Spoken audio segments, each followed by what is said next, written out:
On. This is new tonight, a push to get rid of a tax paying for free preschool for thousands of Multnomah County 3- and 4-year-olds. County commissioners could weigh changes to the tax early next year. Good evening. Thank you for joining us, everybody. I'm Steve Dunn. And I'm Deborah Knapp. K2 investigator Wright Gasway is here with both sides of the debate. So, Wright, supporters of free preschool say the program is delivering on its promise. They do, and critics say the tax is just one of the reasons for the barrier to Portland's economic recovery. Supporters of the tax say the frustration is misplaced. Individuals who are complaining about this tax are individuals who can afford this tax. Angie Garcia has been a proponent of Preschool for All since the beginning. She was among the first to sign up as a provider.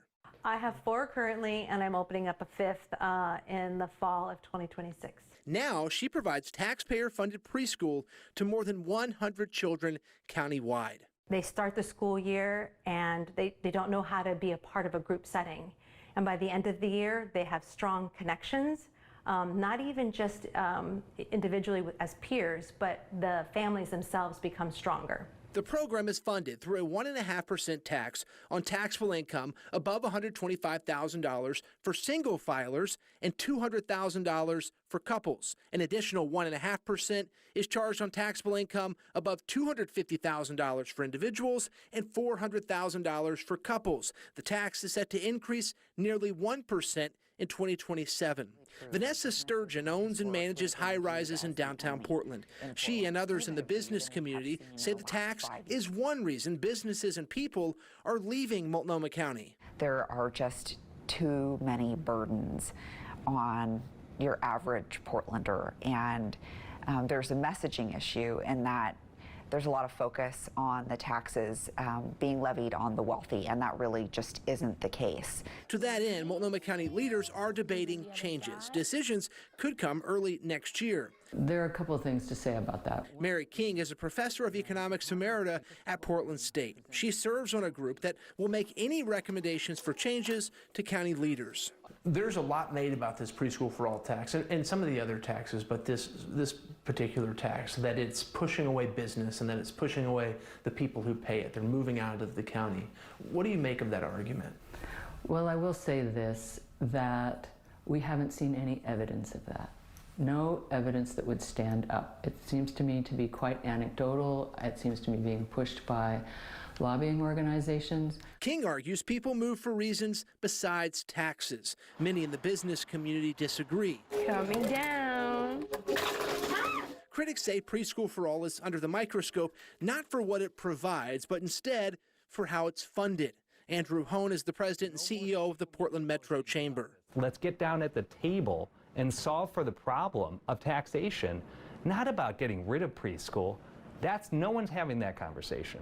We're talking about how we pay for it matters. What we need to dig into is a sustainable program, one that we can afford, and pay for it in a way that won't chase out the very people that we're asking to pay for it.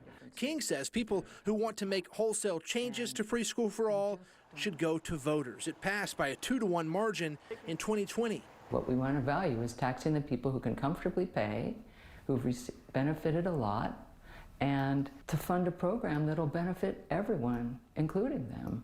We actually need people to put ideas on the table that are legislative or electoral. We really need to get to brass tacks in a literal sense around getting these fixed before we lose too much of the economy, too much of the vibrancy of the city, and that will be hugely detrimental to our well-being and our national reputation, frankly. A debate with passion on both sides, sure to heat up in the next year. And King, the economics professor, argues the program is the best economic development incentive the county has. She says it allows parents to go back to work or even to school so they can earn more money. Right, before you go, the county has more than $600 million sitting in an account right now from this tax. Also drawn some criticism from critics out there, right? It is. Even the governor said the county should spend that money and stop collecting the tax. However, the county says that money is being saved for future years when the program costs more each year than the tax revenue it brings in. The county is currently about 1/3 of its way to its goal of 11,000 free preschool seats. It aims to reach that goal by the early 2030s. Thanks, Wright. Do you have a story for Wright Gasaway? Email him at k2investigates@kat.com or leave a voicemail at this number, 503-231-4205.